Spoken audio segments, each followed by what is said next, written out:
الله وحده لا شريك له ونشهد أن سيدنا وسندنا وحبيبنا وطبيبنا وطبيب قلوبنا ومحبوبنا ومولانا محمد صلى الله تعالى عليه وعلى آله وأصحابه وبارك وسلم تسليما كثيرا أما بعد فإن خير الحديث كتاب الله وخير الهدى وهدى محمد صلى الله عليه وسلم وشر الأمور محدثاتها وكل محدثة بدعة وكل بدعة ضلالة وكل ضلالة في النار. أعوذ بالله من الشيطان الرجيم. بسم الله الرحمن الرحيم. يا أيها الذين آمنوا اتقوا الله حق تقاته ولا تموتن إلا وأنتم مسلمون. يا أيها الناس اتقوا ربكم الذي خلقكم من نفس واحدة وخلق منها زوجها وبث منهما رجالا كثيرا ونساء واتقوا الله الذي تساءلون به والأرحام إن الله كان عليكم رقيبا. يا أيها الذين آمنوا اتقوا الله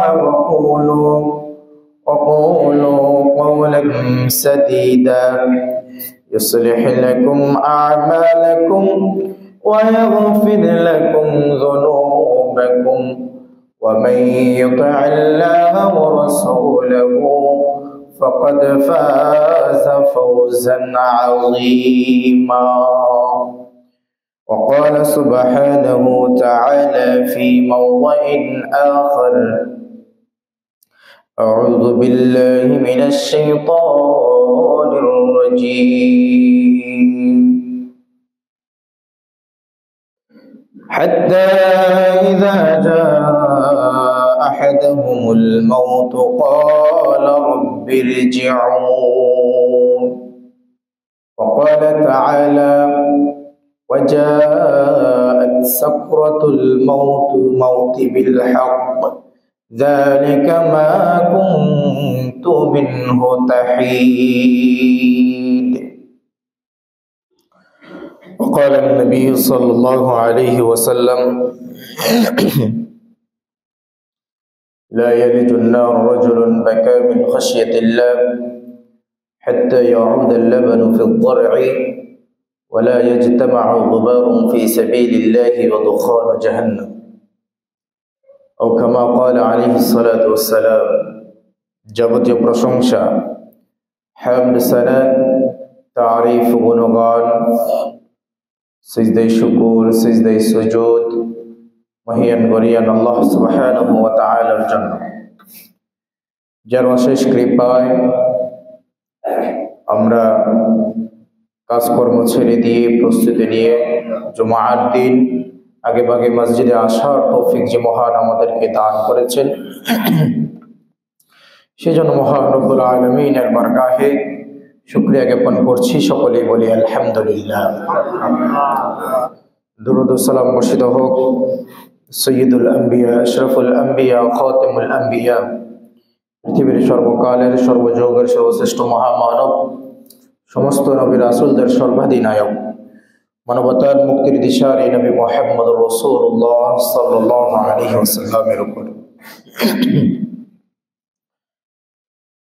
আমরা মৃত্যুর উপরে আলোচনা শুনছিলাম।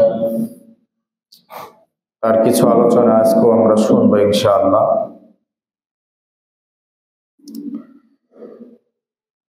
আমরা দুনিয়াতে এসেছি, আবার চলে যাব, সবাই যাবে। এখানে মুসলিমও যায়, হিন্দুও যায়, অন্যান্য ধর্মের মানুষেরও দুনিয়া থেকে যায়। যাওয়াটা ব্যাপার না, কে কোন পদ্ধতিতে গেল সেটা হচ্ছে মুখ্য, কে কি নিয়ে গেল সেটা হচ্ছে মুখ্য।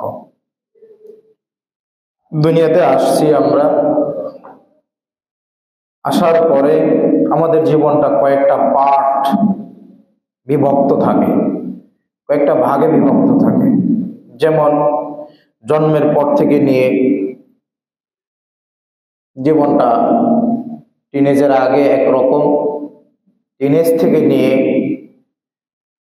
24, 25, 26 পর্যন্ত একরকম, 25 থেকে নিয়ে 40 একরকম যায়, 40 থেকে নিয়ে 50 একরকম যায়, 50 থেকে নিয়ে 60 আরেক রকম যায়। পুরোটা জীবন কিন্তু একরকম যায় না, একরকম যায় না। কর্মের ধরন পরিবর্তন হয়, দায়িত্বের পরিবর্তন হয়, মেন্টালিটির পরিবর্তন হয়, বিভিন্ন জিনিসের পরিবর্তন হয়ে থাকে এই জীবনের এই যাত্রাপথে। তো এই সফরটা যদি মৃত্যুর মাধ্যমে শেষ হয়ে যেত, আলহামদুলিল্লাহ, যথেষ্ট ছিল। এই সফরটা যদি মৃত্যুর মাধ্যমে শেষ হয়ে যেত তাহলে কি ছিল?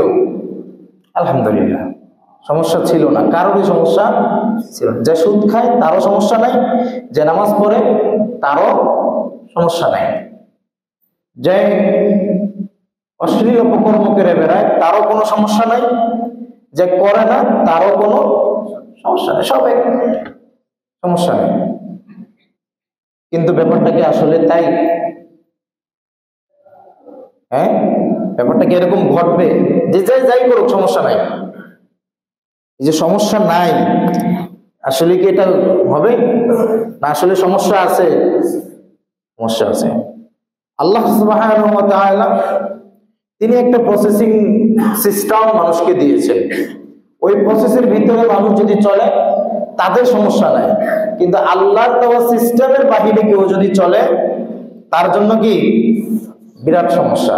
আর ওই সমস্যাটার শুরুই হবে মৃত্যু থেকে। আমরা বলতেছি মরলে সব শেষ, মরলেই কি সব শেষ, কিন্তু বাস্তবতা বলছে মরার পরেই কি হবে? শুরু হবে। মরার পরে আসল বাস্তবতা শুরু হবে। ওই বাস্তবতার মুখোমুখি আমাদেরকে হতে হবে। আল্লাহ বলেন, বাল তুসিরুনাল হায়াতাদ দুনিয়া ওয়াল আখিরাতু খায়রু ওয়া আবকা। আমি আল্লাহ তোমার জন্য উত্তম মনে করলাম আখিরাত, আর তুমি নিজেরটা নিজে ঠিক করলা দুনিয়া। বাল তুসিরুনাল হায়াতাদ দুনিয়া, তুমি নিজের জন্য ঠিক করে নিলা দুনিয়া। ওয়াল আখিরাতু খায়রু ওয়া আবকা, এবং আমি আল্লাহ বললাম তোমার জন্য আখিরাতটা উত্তম ছিল। দাড়ি আজকে যাদের সাদা হয়ে গেছে, চুল আজকে যাদের সাদা হয়ে গেছে, আমাদের যাদের সাদা হয় না, শরীরে শক্তি আছে, হ্যাঁ, যা ইচ্ছা তা করতে পারি, আমরা এই ফিলটা পাবো না। যারা চুল সাদা হয়ে গেছে, দাড়ি সাদা হয়ে গেছে, চামড়া বটে গেছে, হ্যাঁ, হাড়ের মধ্যে ক্ষয় শুরু হয়ে গেছে, তাকে গিয়ে জিজ্ঞেস করেন, জীবনের বাস্তবতা আপনি জানতে পারবেন। এবং সে প্রতিদিন কি মনে করে, দুনিয়া নিয়ে আফসোস করে, আমরা যেমন দুনিয়া পেতে চাই, আর তারা জীবন কাটিয়ে এসে এখন দুনিয়া নিয়ে শুধু কি করে? আফসোস করে, আফসোস। তাহলে যে জিনিসটা আপনাকে শেষ পর্যায়ে গিয়ে আফসোসে পরিণত করবে, আপনার জীবনটাকে অতিষ্ঠ করে তুলবে, আফসোস মানে অতিষ্ঠ হয়ে যাওয়া, তাই না? তাহলে যে জীবন জিনিসটা আপনাকে অতিষ্ঠ করে দিবে, দিশেহারা করে দিবে, আফসোসময় জীবন আপনাকে দিবে, ওই জিনিসটা আপনার জন্য উত্তম হতে পারে কি করে? আল্লাহ কথাই বললেন, বাল তুসিরুনাল হায়াতাদ দুনিয়া, তুমি দুনিয়াকে উত্তম মনে করলে, প্রাধান্য দিলে, দুনিয়াটাকে বেছে নিলে। ওয়াল আখিরাতু খায়রু ওয়া আবকা, আমি আল্লাহ বলছি আখিরাত উত্তম এবং স্থায়ী। কেমন? আল্লাহ বলেন, লা মাকতুআতিন ওয়া লা মামনুআ। দুনিয়াতে আপনি আফসোস কেন করেন? 1 কোটি টাকা ছিল, ভাঙতে ভাঙতে ভাঙতে এখন গিয়ে মাত্র 5 লাখ টাকা আছে। আর বর্তমান বাজার অনুযায়ী 5 লাখ টাকা ভাঙলে 5 মাসই যথেষ্ট, যারা মিডিয়াম লেভেলে জীবনযাপন করে। পরে চিন্তা করেন, একটা ওষুধ পেয়ে গেলে চিকিৎসা কি দিয়ে করাম, একটা বিপদ আসলে কি করে উদ্ধার হবো, বলি না এগুলো? আফসোস। কিন্তু আল্লাহ বললেন, আখিরাতে আমি তোমাকে এমন এমন জিনিস দিব, কোনোদিন শেষ হবে না, কোনোদিন শেষ হবে না, পুরাতন হবে না। যে একটা জিনিস পুরান হয়ে গেছে, আজকে একটা মোবাইলের মডেল আপনি ইউজ করতেছেন, 6 মাস পরে আপডেট মডেল আসলো। অনেকেই আছি আমরা যে 6 মাস পরে মোবাইলের মডেল চেঞ্জ করি। আজকে একটা মোটরসাইকেল ইউজ করতেছি, 1 বছর পরে এটার আপডেট ভার্সন আসলো, চেঞ্জ করে ফেলি। আজকে একটা গাড়ি ইউজ করছি, আবার এটা চেঞ্জ করে ফেলি, আপডেট মডেল আসলো। কারণ পুরোটা আর ভালো লাগে না। এক জিনিস কয়দিন, একটা কাপড় পরতে পরতে প্রথম যেমন কিনে আনার পরে রংটা যেমন উজ্জ্বল থাকে, সুন্দর থাকে, 6 মাস ব্যবহারের পরে 6 মাস ব্যবহারের পরে আবার নতুন করে কেনার কি হয়? প্রয়োজন হয়। রমজান মাসে আপনি কি করেছেন? মার্কেটিং করেছেন, পোশাক আশাক কিনেছেন, এটা ব্যবহার করতে করতে এখন পুরান হয়ে গেছে। এজন্য আপনার টার্গেট আবার রোজা আসলে কিনবো, নতুন কিনতে হবে। আল্লাহ বললেন, লা মাকতুআতি ওয়া লা মামনুআ, এমন জিনিস আমি তোমাকে দিব যা শেষ হবে না, পুরানো হবে না। শেষ তো হওয়ার দূরের কথা, আল্লাহ বলছেন পুরানই হবে না। কি? পুরানই হবে না। এই জন্য আল্লাহ বললেন, বাল তুসিরুনাল হায়াতাদ দুনিয়া, তুমি বাইসে নিলে দুনিয়া, ওয়াল আখিরাতু খায়রু ওয়া আবকা, আর আমি আল্লাহ বললাম তোমার জন্য আখিরাত উত্তম এবং স্থায়ী। কেমন স্থায়ী? আল্লাহ আবার বলেন, ইল্লাল্লাযীনা আমানু, যারা ঈমান আনয়ন করেছে, ওয়া আমিলুস সালিহাত, সৎকর্মের উপরে প্রতিষ্ঠিত থেকেছে, ফালাহুম আজরুন গায়রু মামনুন, এমন জিনিস আমি তাকে দেব যা কোনোদিন তার কাছ থেকে ছিনিয়ে নেওয়া হবে না, কোনোদিন ছিনিয়ে নেওয়া হবে না। সম্মানিত মাজিদে মুসলিম একরাম, তাই আমাদের দুনিয়ার ফিকিরটা কমিয়ে দিতে হবে, দুনিয়ার ফিকিরটা কমিয়ে আখিরাতের ফিকির বাড়াতে হবে। যে কথা একাধিক হাদিসে আল্লাহ নবী মুহাম্মদ সাল্লাল্লাহু আলাইহি ওয়াসাল্লাম বলেছেন যে আকসিরু লিযিকির হাযিমিল লাযযাতিল মাউত, মৃত্যুর কথা অধিক হারে স্মরণ করো, বেশি বেশি স্মরণ করো। মানে মৃত্যুর কথা স্মরণ করলে তোমার যে অধিক পাওয়ার আকাঙ্ক্ষা, এটা কি লাগাম টেনে ধরতে পারবে। তোমার মধ্যে যে লোভ জাগে, মৃত্যুর কথা তুমি স্মরণ করলে তোমার লোভের লাগাম তুমি লাগাতে পারবা মৃত্যুর কথা স্মরণের মাধ্যমে। তোমার মধ্যে যে অহংকার আসে, তুমি মৃত্যুর কথা স্মরণের মাধ্যমে তোমার অহংকারের লাগাম তুমি কি করতে পারবা? ধরতে পারবা। তোমার মধ্যে যে হিংসা আসে, বিভিন্ন পাপ পঙ্কিলতার চিন্তা ভাবনা আসে, এগুলোর লাগাম তুমি ধরতে পারবা যদি তুমি মৃত্যুর কথা স্মরণ করো। তো কয়জনে করি আমরা? কয়জনে করি? একটা ঋতু আসে, একটা ঋতু চলে যায়, আরেকটা ঋতু আসে, আরেকটা ঋতু চলে যায়।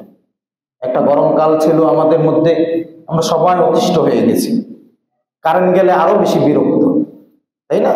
আরো বেশি অতিষ্ঠ। গরমকাল চলে গেল। আজকের বলেন তো, গত এক সপ্তাহে কয়জনে গরমের কথা চিন্তা করেছে?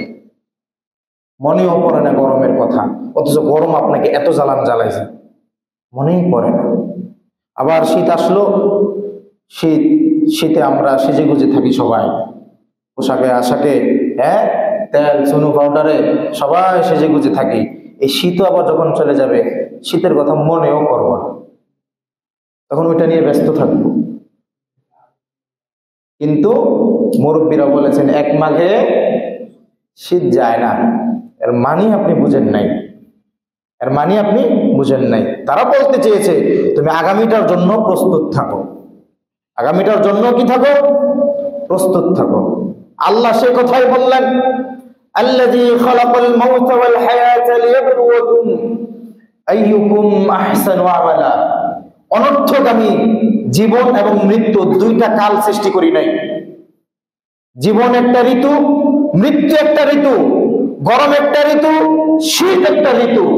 গরমকাল চলে গেলে শীতকাল আসে, শীতকাল আসলে যেমন গেলে যেমন গরমকাল আসে, এটা যেমন তোমরা কোনো মূল্যায়ন করো না, কিন্তু জীবন এবং মৃত্যুটা এমন না। জীবন এবং মৃত্যুর ঋতুটা এমন না। জীবন এবং মৃত্যুর ঋতুটা এমন না, কেননা মৃত্যুর মাধ্যমে তুমি আসল বাস্তবতার মুখোমুখি হবে। মৃত্যুর মাধ্যমে আসল বাস্তবতার মুখোমুখি আমাদেরকে হতে হবে। আমরা যারা মুসলিম, এটাই আমাদের বিশ্বাস। শুধু আমরা বিশ্বাস করি না, হিন্দুরা বিশ্বাস করে না, স্বর্গ এবং নরকের বিশ্বাস তাদের আছে না, বৌদ্ধদের আছে না, খ্রিস্টানদের আছে না, সকলেরই আছে।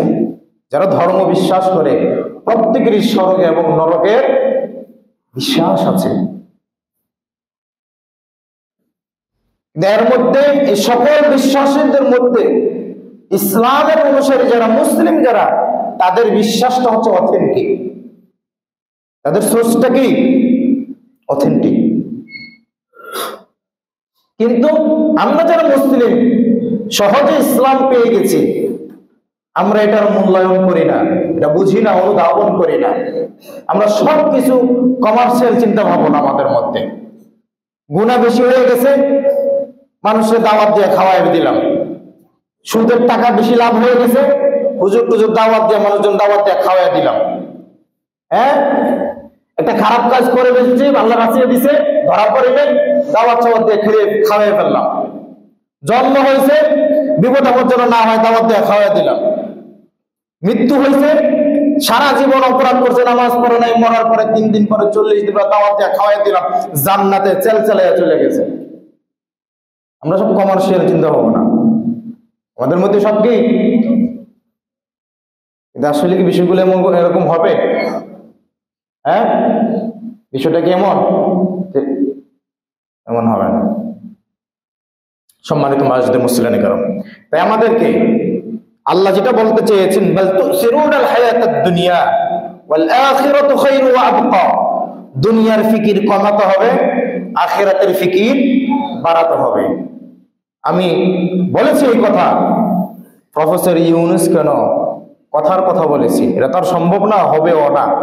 আকাশ থেকে জিবরাইল এসেও দায়িত্ব দিলে আমরা যদি নীতি নৈতিকতার পরিবর্তন না করি, শান্তি প্রতিষ্ঠা হবে না। হয়েছে শান্তি? আসছে শান্তি?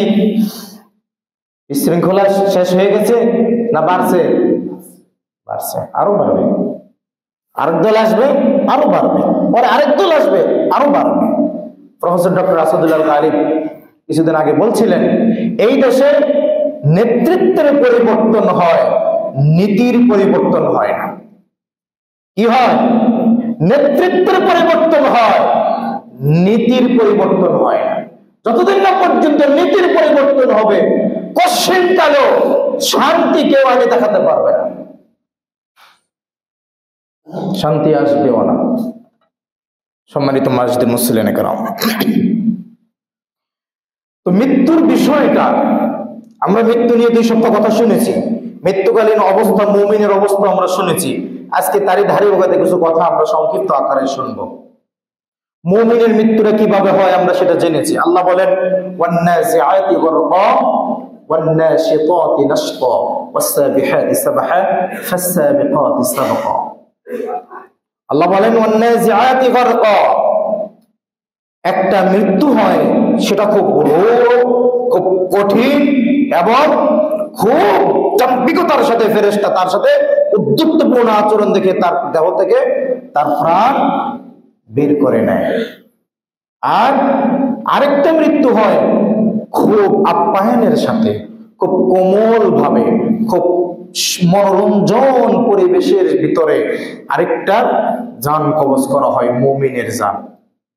ওয়ান্নাজিআতি গরকা ওয়ান্নাশিতাতি নাশতা, এটা হচ্ছে যাদের সাথে রূঢ় আচরণ করা হবে তাদের মৃত্যুর বর্ণনা আল্লাহ দিলেন। ওয়াসসাবিহাতি সাবহা ফাসসাবিকাতি সাবকা, আল্লাহ আরেকটা বর্ণনা দিলেন যাদের মৃত্যুটা খুব সুন্দর হবে। তো ফেরেশতা দুই ধরনের আচরণ করবে। মালাকুল মউত সবার কাছে আসবে।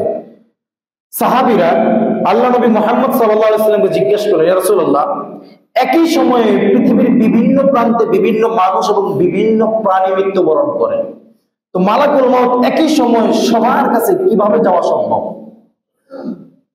একই সময় কিভাবে যাওয়া সম্ভব? নবী সাল্লাল্লাহু আলাইহি ওয়াসাল্লাম সাহাবীদের এই প্রশ্নের উত্তরে বললেন যে মালাকুল মউতের কাছে পৃথিবীটা হচ্ছে একটা দস্তরখানের মতো। পৃথিবীটা হচ্ছে একটা, আমরা খাবার খেতে নিচে একটা দস্তরখান বিছাই না, অথবা যে প্লেটটাতে আমরা খাবার নেই সেখানে ভাত থাকে, ভর্তা থাকে, সবজি থাকে, মাছ থাকে, গোশত থাকে একই প্লেটে। তো কোনো একটা জিনিস আপনার নিয়ে খেতে তেমন পেরেশানি করতে হয়, ওই প্লেট থেকে, ওই দস্তরখান থেকে বিভিন্ন আইটেম আপনার জন্য নেওয়াটা যেমন সহজ, মুহাম্মদ সাল্লাল্লাহু আলাইহি ওয়াসাল্লাম বললেন মালাকুল মউতের জন্য পৃথিবীর বিভিন্ন প্রান্তের বিভিন্ন মাখলুকের প্রাণ নেওয়াটা তার থেকে বেশি সহজ।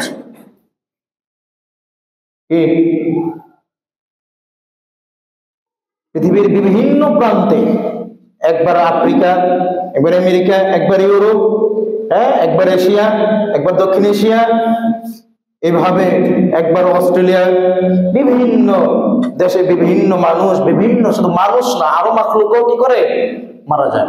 সকল মাখলুকের জান কবজের দায়িত্বই হচ্ছে কার? মালাকুল মউতের। তবে মালাকুল মউত প্রধান ফেরেশতা একজন, কিন্তু তার টিম আছে। কি আছে? তার টিম আছে, তার দলবল আছে। সূরা দুখানের 6 নম্বর আয়াত। তার টিম আছে, তার দলবল আছে। এই দলবল তার কাজে কি করে থাকে? সহযোগিতা করে থাকে। তো আমাদের মৃত্যু হয়, আমাদের মধ্যে ভালো মানুষও আছে, খারাপ মানুষও আছে। এই যে মৃত্যু আমাদের হবে, আমাদেরকে মৃত্যুর জন্য প্রস্তুত হতে হবে না? হতে হবে কি না? মৃত্যুর জন্য প্রস্তুত হওয়ার জন্য কিছু বাহ্যিক পরিবর্তনের দরকার আছে। বাহ্যিক পরিবর্তনের দরকার আছে, আবার কিছু আত্মিক পরিবর্তনেরও কি আছে? দরকার আছে। কখনো কখনো বাহ্যিক পরিবর্তনের থেকে আত্মিক পরিবর্তনটাই কি জরুরি। যেমন দেখেন, আলুর আড়তে ভুক্ত অধিকার কি চালালো? অভিযান চালালো, গিয়ে দেখলো সবগুলো দাড়িওয়ালা, টুপিওয়ালা, পাঞ্জাবি পরা।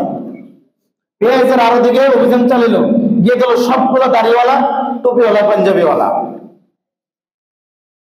বিভিন্ন বড় বড় দুর্নীতি করে, গিয়ে দেখলো তারাও দাড়িওয়ালা, টুপিওয়ালা। তার মানে তাদের বাহ্যিক পরিবর্তনটা তাদের আত্মিক পরিবর্তন করতে কি হয় নাই? সমর্থ হয় নাই, এবং এটা তাদের কাজেও আসে নাই। এজন্য বাহ্যিক পরিবর্তনের সাথে সাথে বা বাহ্যিক পরিবর্তনের আগে আমাদেরকে আধ্যাত্মিক পরিবর্তনের কি করতে হবে? চেষ্টা করতে হবে, যেটা জরুরি। আর আল্লাহ যেটা চেয়েছেন, আপনি দেখেন বাহ্যিক অপরাধের থেকে আত্মিক অপরাধের দণ্ড আল্লাহ সুবহানাহু ওয়া তাআলার কাছে বেশি। একজন মানুষ চুরি করলে তার বিচার হচ্ছে কি? বাহ্যিক বিচার, হাত কেটে দিবে। জিনা করলে হত্যা করবে, অবিবাহিত হলে 100 বেত মারবে, বিবাহিত হলে হত্যা করবে। মানুষ হত্যা করলে কিসাস, যেভাবে হত্যা করছে তাকেও সেভাবে হত্যা করবে। এগুলো হচ্ছে বাহ্যিক অপরাধের বিচার। কিন্তু আত্মিক অপরাধ, একজন মানুষ মুনাফিক, বাহ্যিকভাবে কারো ক্ষতি করে না কিন্তু মুনাফিক, কি আল্লাহ বলছেন ইন্নাল মুনাফিকিনা ফি দারকিল আসফালি মিনান নার, তার ঠিকানা হচ্ছে জাহান্নামের সবচেয়ে নিকৃষ্ট স্থানে। বুঝতে পেরেছেন? আবার একজন মানুষ কাফের, একজন মানুষ কাফের, তো কাফের এটা বাহ্যিক বিষয় না অন্তরের বিষয়? ইমানের বিপরীতে কুফর, ইমানটাও যেমন অন্তরের বিষয়, কুফরটাও অন্তরের বিষয়। তো এই অন্তরে ইমান থাকলে জান্নাতে যাবে, আর অন্তরে কুফর থাকলে জাহান্নামে যাবে। তাহলে এটা আপনি বলেন বাহ্যিক অপরাধের শাস্তিটা বেশি না আত্মিক অপরাধের শাস্তিটা বেশি? আত্মিক অপরাধের শাস্তিটা বেশি। এই জন্য আমাদেরকে বাহ্যিক পরিবর্তনের সাথে সাথে আত্মিক পরিবর্তনটাও সমান গুরুত্ব দিয়ে পরিবর্তন হতে হবে। সম্মানিত মাজিদে মুসলিম, তো আমরা সকলেই কিন্তু বলেছি কিছুক্ষণ আগে যে আমরা মৃত্যুর জন্য প্রস্তুতি নিব। তো মৃত্যুর জন্য প্রস্তুতি নিতে হবে, বাহ্যিক ভাবেও নিতে হবে, আত্মিক ভাবেও নিতে হবে। বাহ্যিক ভাবে আপনার দাড়ি রাখতে হবে। দাড়ি রাখার সুন্নত, ওয়াজিব, নফল, মুস্তাহাব না ফরজ? দাড়ি রাখা কি দাড়ি রাখা ফরজ,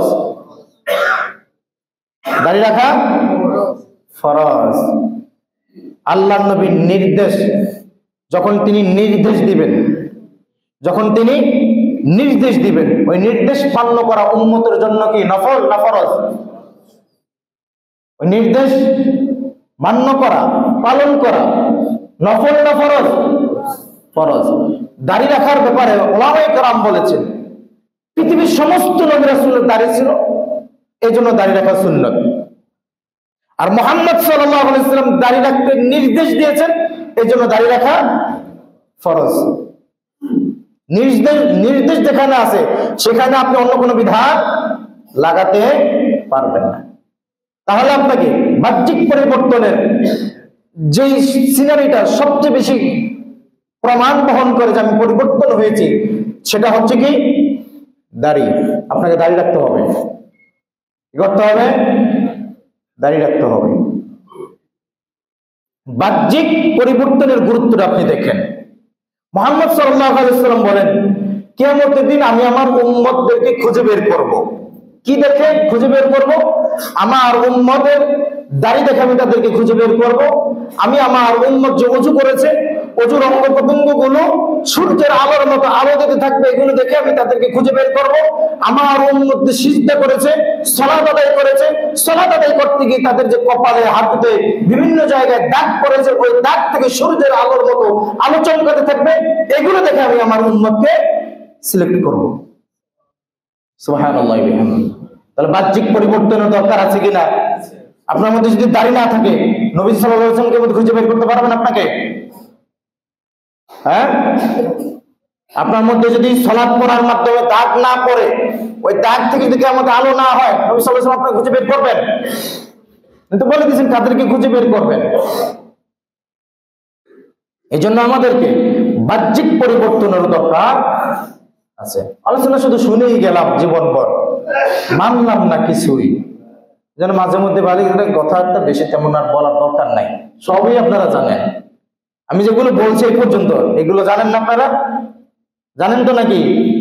সবাই জানেন। নামাজ পড়তে হবে, কে কে জানেন না হাত তোলেন। তার জন্য দোয়া করে দেবো, আল্লাহ তাকে মাফ করে দেবে, সে জানতো না। সবাই মিললাম না দোয়া করবো তার জন্য? করবেন না দোয়া? কে কে নামাজ পড়তে হবে এটা জানেন না? কে কে? আমরা সবাই মিলে তার জন্য দোয়া করবো, আল্লাহ তারা মাফ করে দাও। তাহলে সবাই জানি আমরা, এটা আমরা সবাই জানি যে সালাত করতে হবে, দাড়ি রাখতে হবে, এটা কে জানি না? বলেন। সবাই জানি। কেন রাখি না? মানুষ কি বলবে, মানুষ কি বলবে এই চিন্তা করে যারা চলবে, মানুষ কি বলবে, সমাজ কি বলবে এই চিন্তা করে যারা চলবে, তারা কোশ্চিন কেন জান্নাতে যেতে পারবে না?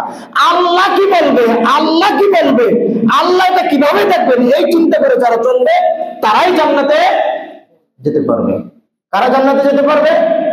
যারা এই চিন্তা করে চলে আল্লাহ কি বলবে, আল্লাহ এটা কিভাবে দেখবেন, এই চিন্তা করে যারা চলে তারাই জান্নাতে যেতে পারবে। দলিল আল্লাহ বলেন, ওয়া আম্মা মান খাফা মাকাম রাব্বিক, যারা ভয় করে সকাল থেকে নিয়ে সন্ধ্যা, সন্ধ্যা থেকে নিয়ে আবার সকাল পর্যন্ত 24 আওয়ার্স, 24 ঘন্টা প্রত্যেকটা কথা এবং কাজের পূর্বে এই ভয় করে মাকাম রাব্বি, আমাকে রবের সামনে দাঁড়াতে হবে, আমাকে আমার রবের সামনে দাঁড়াতে হবে।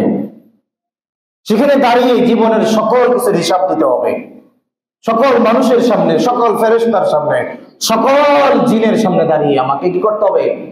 হিসাব দিতে হবে। যারা এই ভয় করে চলবে, যারা এই চিন্তা করে চলবে যে আল্লাহর সামনে তো আমাকে দাঁড়াতে হবে, আল্লাহ কি বলবেন, আল্লাহ কিভাবে দেখবেন, এটা আল্লাহ বলেন ফাইন্নাল জান্নাতা হিয়াল মাওয়া, আমি তাদেরকে জান্নাতুল মাওয়া দিয়ে দিব। তাহলে মানুষ কি বলবে, সমাজ কি বলবে, কে আমাকে খ্যাত বলল, কে আমাকে আনকালচার বলল, কে আমাকে আনসোসাইটি বলল, এটা চিন্তা ভাবনা না করে আল্লাহ কি বলবে এই চিন্তা করে যারা চলে তাদের জন্য আল্লাহ কি রেখেছেন? জান্নাতুল মাওয়া। আর যারা এই চিন্তা করে চলবে, আরে এখনই তো সময়, বয়স তো মাত্র 20, 22, 23, 24, এখনই ফ্যাশন না করলে কবে করবো? ওই বেটা আমি ফ্যাশন করি না, আমার কি দেখতে খ্যাত দেখা যায়? তুমিও যুবক, আমিও যুবক, খ্যাত লাগে তাহলে বলো। দাড়ি রাখলে খ্যাত লাগে তাহলে বলো। পৃথিবীর সর্বশ্রেষ্ঠ মানব, পৃথিবীর সর্বশ্রেষ্ঠ মানব মুহাম্মদ সাল্লাল্লাহু আলাইহি ওয়াসাল্লামের সামনে যখন ইউসুফ আলাইহিস সালামের বর্ণনা দেওয়া হলো, মুহাম্মদ সাল্লাল্লাহু আলাইহি ওয়াসাল্লাম বললেন ইউসুফকে দুনিয়ার অর্ধেক সুন্দর দেওয়া হয়েছে, আর মুহাম্মদ সাল্লাল্লাহু আলাইহি ওয়াসাল্লামকে পুরো দুনিয়ার সৌন্দর্য দেওয়া হয়েছে। আয়েশা রাদিয়াল্লাহু তাআলা থেকে হাদিস বর্ণিত, তিনি বলেন এক অমাবস্যার রাত্রিতে আমার ঘরের আলো বন্ধ হয়ে গেল, আমার হাতের সুইটা হারিয়ে গেল, আমি সুই খুঁজতেছিলাম, মুহাম্মদ সাল্লাল্লাহু আলাইহি ওয়াসাল্লাম ঘরে আসছিলেন, ঘরটা আলোকিত হয়ে গেল, আমি আমার সুইটা খুঁজে নিলাম। সাহাবীরা বললেন, এই ইতিহাসের কিতাবের মধ্যে, তারিখের কিতাবের মধ্যে বর্ণিত হয়েছে যে মুহাম্মদ সাল্লাল্লাহু আলাইহি ওয়াসাল্লামের সৌন্দর্য দেখার পরে আয়েশা রাদিয়াল্লাহু তাআলা আনহা একবার ওই এসে রাতের চাঁদটাকে দেখেন, চাঁদটা বেশি সুন্দর দেখা যায়, যে চাঁদের চারপাশে তারকারাজি দিয়ে সৌন্দর্য মণ্ডিত করা আছে, ওই চাঁদটা বেশি সুন্দর দেখা যায় না মুহাম্মদ সাল্লাল্লাহু আলাইহি ওয়াসাল্লামকে বেশি সুন্দর দেখা যায়? কয়েকবার এই পাইচারি করার পরে সে এই সিদ্ধান্ত উপনীত হলেন যে আকাশের চাঁদ তারকার থেকেও মুহাম্মদ সাল্লাল্লাহু আলাইহি ওয়াসাল্লামের সৌন্দর্যই বেশি। আর ওই সুন্দর ব্যক্তি পৃথিবীর সর্বকালের, সর্বযুগের সর্বশ্রেষ্ঠ সুন্দর সুদর্শন স্মার্ট ব্যক্তির মুখে দাড়ি থাকার ফলে সে যদি আনস্মার্ট খ্যাত না হয়, তুমি দাড়ি রাখলে আনস্মার্ট খ্যাত হবে, এটা তোমাকে কে শিখালো? নেইমার আর রোনাল্ডো? কে শিখালো তোমাকে এগুলো? শাহরুখ খান আর সালমান খান? কে শিখালো তোমাকে এগুলো? তুমি একজন মুসলিমের বেটা।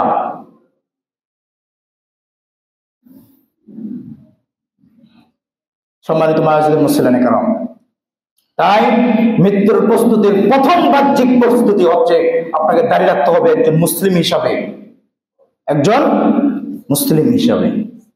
কেন?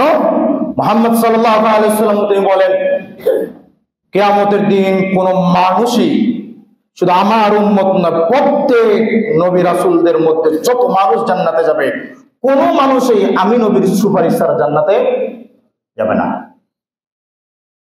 সাহাবীরা জিজ্ঞেস করেন আপনি কাদের জন্য সুপারিশ করবেন? বললেন আমি আমার উম্মতের কবিরা গুনাহগার ব্যক্তিদের জন্য আমি সুপারিশ করব। তাহলে উম্মত হতে গেলে, আপনি নবীর উম্মত হতে গেলে কি করতে হবে? আপনি মুজিবের সৈনিক, আপনি মুজিব আদর্শ লালন করেন, আপনি মুজিববাদী নিজেকে বলেন, কখন বলেন? যখন আপনি মুজিবের সমস্ত আদর্শ মানেন। আপনি জিয়ার সৈনিক বলেন, কখন বলেন? যখন আপনি জিয়ার সমস্ত আদর্শ আপনি মেনে নেন। আপনি অমুকের আদর্শ মানেন, আপনি গণতন্ত্রের আদর্শ লালন করেন, আপনি গণতন্ত্রকামী বলেন, কখন বলেন? যখন আপনি আপনার জীবনের সবকিছুতে গণতন্ত্রের আদর্শকে মেনে নেন, তখন আপনি গণতন্ত্রকামী রাসূলকামী বলেন, তা আপনি উম্মত বলবেন, মুসলিম বলবেন, মুহাম্মদ সাল্লাল্লাহু আলাইহি ওয়াসাল্লাম এবং ইসলামকে না মেনে এটা কি হবে? হবে? জিয়ার আদর্শ না মেনে আপনি জিয়ার সৈনিক হতে পারবেন? মুজিবের আদর্শ না মেনে মুজিবের সৈনিক হতে পারবেন? গণতন্ত্র না মানে গণতন্ত্রকামী হতে পারবেন? সম্ভব আপনার পক্ষে এটা? বলেন সম্ভব? তাহলে আপনি উম্মত এবং মুসলিম দাবি করেন কি করে? ইসলাম এবং নবী সাল্লাল্লাহু আলাইহি ওয়াসাল্লামের সুন্নাত না মেনে? সুযোগ নাই। সম্মানিত মুসলিম একরাম, তাই একজন মুসলিমের বাহ্যিক পরিবর্তনের যে নিদর্শন তার মধ্যে অন্যতম হচ্ছে কি দাড়ি আপনাকে রাখতে হবে। দাড়ি রাখবেন ইনশাআল্লাহ। তারপরে বাহ্যিক ইবাদত সালাত আপনাকে কি করতে হবে? নিয়মিতভাবে সালাত করতে হবে। মৃত্যু হবে এটা নিয়ে আপনার কোনো ডাউট আছে? কোনো যার চুল আগা শুরুতে বললাম আবারও বলছি, যার চুল এবং দাড়ি সাদা হয়ে গেছে সে সারাদিন কি জপে কে জিজ্ঞেস করেন, সে যতবার বলে যে এই বুঝি গেলাম, এই বুঝি গেলাম, এই বুঝি সময় শেষ হয়ে গেল, সে সারাদিন এটা জপে। এটা যতবার জপে সে ততবার সুবহানাল্লাহ আলহামদুলিল্লাহ আল্লাহু আকবারও জপে না। আল্লাহু আকবার সুবহানাল্লাহ আলহামদুলিল্লাহ এগুলো এতবার জপে না যতবার সে বলে এই বুঝি শেষ, এই বুঝি শেষ। শেষ তো হব, বুঝে হোক আর না বুঝে হোক শেষ হয়ে যাব। শেষ সবারই হয়, হিন্দুরও হয়, বিধর্মীরও হয়, মুসলিমেরও হয়। শেষ হওয়াটাই সমাধান না, শেষ হওয়ার পরেই আপনি আসল বাস্তবতার মুখোমুখি হবেন। আমরা 2 জুমা আগে শুনেছিলাম যে মৃত্যুটা কিভাবে হয়। মুমিনের মৃত্যুটা বলেছিলাম আসমান থেকে মালাকুল মউত চলে আসে, জান্নাত থেকে একদল ফেরেশতা আসে, জান্নাত থেকে একদল ফেরেশতা আসে, জান্নাতের কফিন থেকে একটা কফিন নিয়ে আসে, জান্নাতের সুগন্ধি থেকে একটা সুগন্ধি নিয়ে আসে। হ্যাঁ, এসে মুমিন ব্যক্তিকে বলে ইয়া আইয়াতুহান নাফসুল মুতমাইন্না, হে প্রশান্ত আত্মা তুমি বের হয়ে আসো, ইরজিই ইলা রাব্বিকি রাদিয়াতাম মারদিয়া, তোমার রব তোমার কাজকর্মে সন্তুষ্ট হয়ে গেছে, তুমিও তোমার রবের প্রতি সন্তুষ্ট হয়ে যাও। সন্তুষ্ট মন নিয়ে তুমি বের হয়ে যাও। মালাকুল মউত যখন এই কথা বলে ওই রূহটাকে, ভালো ব্যক্তির রূহটাকে ডাকে, তখন ভালো ব্যক্তির রূহটা এত সহজে চলে আসে। নবী সাল্লাল্লাহু আলাইহি সাল্লাম বললেন পানির পাত্র থেকে পানি ঢাললে পানিটা যত সহজে বের হয়ে যায়, পানিটা যতটা সহজে পড়ে যায়, ঠিক ওই ভালো ব্যক্তির দেহ থেকে তার রূহটা ওই অতটা সহজে বের হয়। সুবহানাল্লাহ। এরপরে এই রূহটা মালাকুল মউত তার হাতে নেন, হাতে নেওয়ার পরে এক মুহূর্তের জন্য তার হাতে রাখেন না, ওই যে জান্নাত থেকে আসছে একদল ফেরেশতা কফিন নিয়ে তাদের কাছে হস্তান্তর করে দেন। তারা এই রূহটাকে নিয়ে খুব আদর যত্ন করে ওই জান্নাতের কফিনের ভিতরে ওই চাদর দিয়ে তাকে পেঁচিয়ে নেন, ওই সুগন্ধি তাকে মেখে দেন, মেখে তাকে নিয়ে ভ্রমণ শুরু করেন আসমানের উদ্দেশ্যে। আসমানের উদ্দেশ্যে ভ্রমণ শুরু করে যেতে যেতে কয়েকদল ফেরেশতার সাথে সাক্ষাৎ হয়। সবাই জিজ্ঞেস করে কাকে নিয়ে আসলা? ফেরেশতারা তাকে পরিচয় করে দেয়, অমুকের বেটা অমুক, এত ভালো মানুষ, এত ভালো মানুষ, আল্লাহ হক নষ্ট করে নাই, বান্দার হক নষ্ট করে নাই। এভাবে নিয়ে যায়। ওই ফেরেশতারা এই কথা শুনে তাকে অভিবাদন জানায়, তাকে নিয়ে যায় আসমান পর্যন্ত, গিয়ে অনুমতি চাওয়া হয় আসমানের ফেরেশতার কাছে। আসমানের ফেরেশতা এই রূহের জন্য কি করা হয়? দরজা খুলে দেন, নিয়ে যান প্রথম আসমান। এইভাবে ফেরেশতাদের সাথে কথোপকথন চলতেই থাকে। দ্বিতীয় আসমান, তৃতীয়, চতুর্থ, পঞ্চম, সপ্তম আকাশ পাড়ি দিয়ে আল্লাহ সুবহানাহু ওয়া তাআলার কাছে নিয়ে যায়। আল্লাহ আবার জিজ্ঞেস করে কাকে নিয়ে আসলা? আল্লাহ সুবহানাহু ওয়া তাআলার কাছেও ফেরেশতারা বলেন অমুকের বেটা অমুক, এত ভালো মানুষ কোনোদিন মানুষের ক্ষতি করে নাই, কোনোদিন বান্দার হক নষ্ট করে নাই, আল্লাহর হক নষ্ট করে নাই, একজন সালিহিন ব্যক্তি। আল্লাহ সুবহানাহু ওয়া তাআলা তখন বলে এর নামটা তোমরা ইল্লিয়িনে লিখে দাও, এবং তার ঠিকানা হচ্ছে ইল্লিয়িন। তখন ফেরেশতারা তাকে নিয়ে আসেন প্রথম আসমান, দ্বিতীয় আসমান নিয়ে আসেন। এই ব্যক্তি দুনিয়া এবং আসমান ভ্রমণ করেন। তাহলে একজন মানুষ মারা যাওয়ার পরে ওই মানুষটা কি করেন? দুনিয়া এবং আসমান ভ্রমণ করেন। তো তাকে নিয়ে আসা হয়, অথবা তাকে নিয়ে যাওয়া হয় জানাজার জন্য। জানাজার পরে তাকে নিয়ে যাওয়া হয় কবরে দাফনের জন্য। দাফন করা হয়। দাফন করার পরে তাকে ফেরেশতা আসেন কবরে, দুইজন কিরামান কাতিবিন। কিরামান কাতিবিন দুইজন ফেরেশতাকে বোঝায় না, একটা টিমের নাম। এটা কি একটা টিমের নাম? পৃথিবীতে যত কবর আছে সমস্ত কবরে দুজন করে ফেরেশতা যায়, আর সকলকেই কিরামান কাতিবিন বলা হয়। এটা একটা টিম, এর একটা দল। এই দলের ফেরেশতাদের উপাধি হচ্ছে মুনকার নাকির। কি? মুনকার নাকির।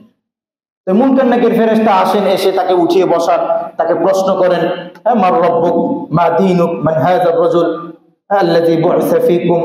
এভাবে তাকে তিনটা প্রশ্ন করেন যে তোমার রবকে, তোমার দিন কি, এবং এই ব্যক্তি সম্পর্কে কি জানো, এই ব্যক্তি সম্পর্কে কি জানো। তখন সে যথাযথ উত্তর দিলে উপর থেকে আরেকজন ঘোষণাকারী তাকে ডেকে বলতে থাকেন ওই ফেরেশতাদেরকে, সাদাকতু আব্দুল্লাহ, বান্দা সত্য উত্তর দিয়েছে, সঠিক উত্তর দিয়েছে, সত্য বলেছে।